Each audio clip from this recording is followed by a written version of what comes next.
अगर आपको लगा कि भारतीय टीम ने अफ़गानिस्तान को एक तरफ़े मुकाबले में हराया था, तो फिर अफ़गानिस्तान के बाद जो स्कॉटलैंड को हराया, पता नहीं वो एक तरफ़ा क्या कहेंगे। वो तो जैसे आप कहते हैं कि बुलडोज़ कर दिया ओपोनेंट को, कुछ वैसा भारतीय टीम ने किया। 8 विकेट से हराया, लेकिन गौर करने वाली बात ये है कि अपने लक्ष्य को 6.3 ओवर में हासिल कर लिया। इस मुकाबले पर चर्चा करेंगे। आप देख रहे हैं ESPN Cricinfo T20 time out presented by Koo.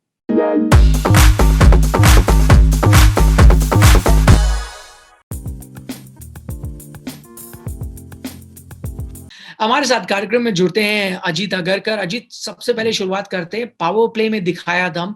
KL Rahul 50 run बनाते हैं 18 गेंदों में। मुझे पता है कई लोग बोलेंगे कि ये स्कॉटलैंड की टीम एसोसिएट नेशन है, पर गेंदबाजी कुछ भी हो, 18 गेंदों में 50 रन, क्या परफॉर्मेंस था। बिल्कुल। और कोई सरप्राइज नहीं है, उनके पास वो काबिलियत है।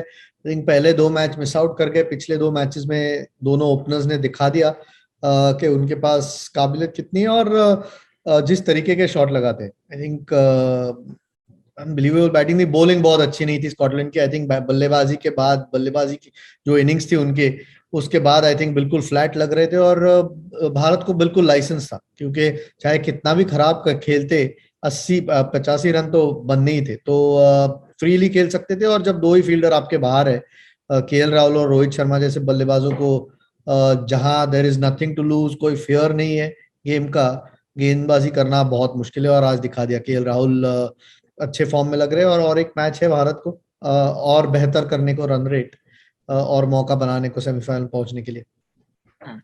दूसरा पॉइंट हमारा ये है कि काम आया 3 स्पिनर्स को खिलाना। रविचंद्रन अश्विन 1 विकेट लेते हैं, रविंद्र जडेजा 3 विकेट लेते हैं, वरुण चक्रवर्ती विकेट नहीं लेते, लेकिन उनकी इकोनॉमी शानदार थी। यहाँ पर ये अच्छी स्ट्रैटेजी थी शायद, क्योंकि स्कॉटलैंड को अफगानिस्तान ने शायद 60 रनों पे आउट कर दिया था। गुड स्ट्रैटेजी कि आपने 3 स्पिनर्स खिलाए। आई थिंक बिल्कुल, क्योंकि आई थिंक स्कॉटलैंड के खिलाफ था, इसलिए शायद 3 स्पिनर आज खेले। क्योंकि अगर आप टॉस हारते हो तो आपको ड्यू में गेंदबाजी करनी होती है। लेकिन आई डोंट थिंक भारत को वो डर था स्कॉटलैंड के खिलाफ, क्योंकि हमने देखा है कि बल्लेबाजी में उनका स्ट्रगल रहा है। ये पहली बार नहीं, एक बार 60 पे आउट हुए थे, एक बार 109 पर नमीबिया के खिलाफ उन 109 रन ही बनाए थे। तो बल्लेबाजी में स्ट्रगल रहा है। एक मंजी को छोड़ के ऐसे लगा नहीं कोई भी बल्लेबाज कंफर्टेबल है। और बहुत कुछ मदद नहीं थी पिच में। गेंदबाजी भारत की क्वालिटी है उसमें, लेकिन फिर भी बहुत काम आसान कर दिया। तो निराशजनक प्रदर्शन था स्कॉटलैंड का। ऐसे क्वालिटी गेंदबाजी ज्यादा खेलते नहीं है वो। तो जब फॉर्म पे थे भारतीय बॉलर, चाहे बुमराह और शुरुआत में शमी और 3 स्पिनर, उनके खिलाफ खेलना हमेशा मुश्किल होगा। तो निराशजनक प्रदर्शन रहा, क्योंकि 150-60 नहीं तो नहीं, लेकिन 120-25 तक तो कोशिश करके पहुंच सकते थे। बहुत काम आसान करते भारतीय गेंदबाजों का। हुआ वेरी गुड। इस बीच आप भारतीय गेंदबाजों के बारे में बात कर रहे हैं, हुआ वेरी गुड। शमी बुमराह ने स्कॉटलैंड की कमर तोड़ दी। बुमराह तो आउटस्टैंडिंग थे, 2 विकेट उन्हें चटकाई, शुरू से वो चढ़कर उन्होंने गेंदबाजी करी। लेकिन यहाँ शमी के बारे में बात करते हैं, कुछ थोड़े सवाल अगर खड़े हुए थे उनके फॉर्म को लेकर, वो सब दूर हो गए इस परफॉर्मेंस के बाद।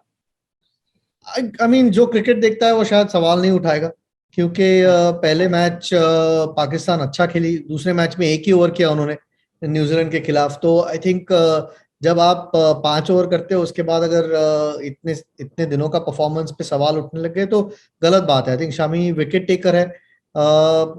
सब पूरी भारत, वो जो 11 खेली है पहले 2 मैचेस में, उनके लिए दोनों मैचेस मुश्किल थे, क्योंकि सामने वाली टीम अच्छा खेली। तो अगेन आज दिखा दिया कि may be lesser opposition Scotland, लेकिन जब शुरुआत बुमराह ने अग्रेसिवली की, और मैं खुश हूं कि शुरुआत में बुमराह को गेंदबाजी दी, क्योंकि बहुत बार हम देखते हैं कि 5वें ओवर में ले आते हैं। तो भारत ने अलग सोचा है, विराट कोहली ने अलग सोचा है कि शुरुआत में अटैक किया जाए। विकेट भी नहीं लेते तो भी 1 या 2 ओवर जो करेंगे, बल्लेबाज पे दबाव रहेगा, सामने से रन बनाने जाओगे, मौका बन सकता है विकेट लेने का। तो अग्रेसिव मूव था और करेक्ट मूव था। और उसके बाद शामी ने बैकअप किया। आई थिंक पावर प्ले के लास्ट ओवर में जब से मंजी आउट हुए, और फिर आके टेल को खत्म करना। तो क्वालिटी है इस भारतीय अटैक में।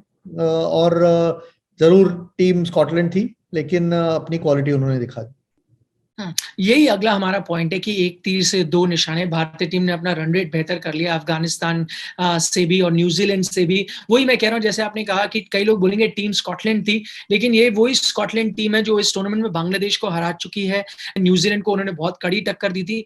ऐसी टीम के खिलाफ 6.3 ओवर में टारगेट को चेज़ करना आसान नहीं हो सकता। आसान नहीं हो सकता, लेकिन बिल्कुल लाइसेंस था आज, क्योंकि रन बहुत कम थे। पता था इतने गेंदों में अगर रन बनाते हैं तो अफगानिस्तान के आगे चले जाएंगे रन रेट पर।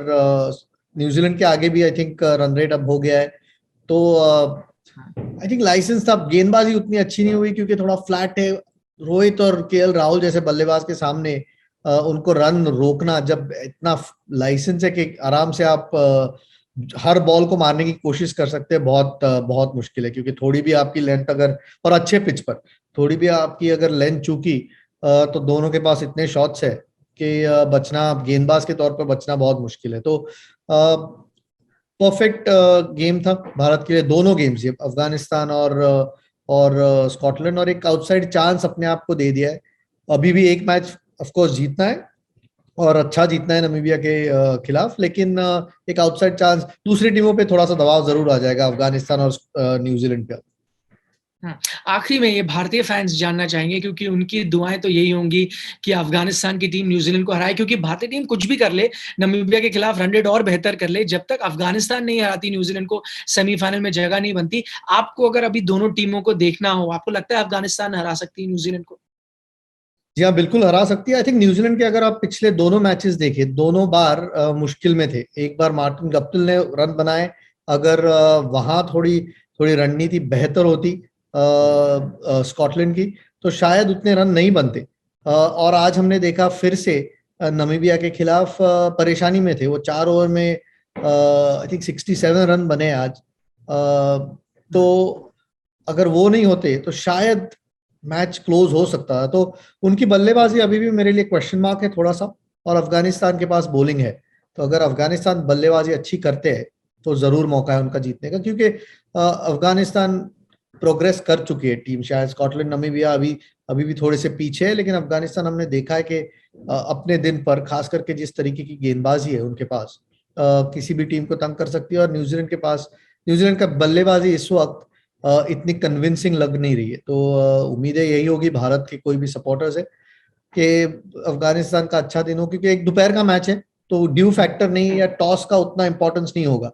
तो अगर टॉस जीतते हो हारते हो उतना फर्क नहीं पड़ेगा। जरूर अफगानिस्तान, क्योंकि न्यूजीलैंड अब प्रेशर फील भी करेगी। उनको पता है कि जीत उनके हाथ में, अगर जीतते तो सीधा चले जाते। लेकिन भारत की ये दो परफॉर्मेंसेस से और नेट रन रेट जिस तरीके का हुआ है, दबाव तो जरूर होगा दोनों टीमों पर। तो आप देख रहे थे ESPN cricket for T20 time out, presented by Koo.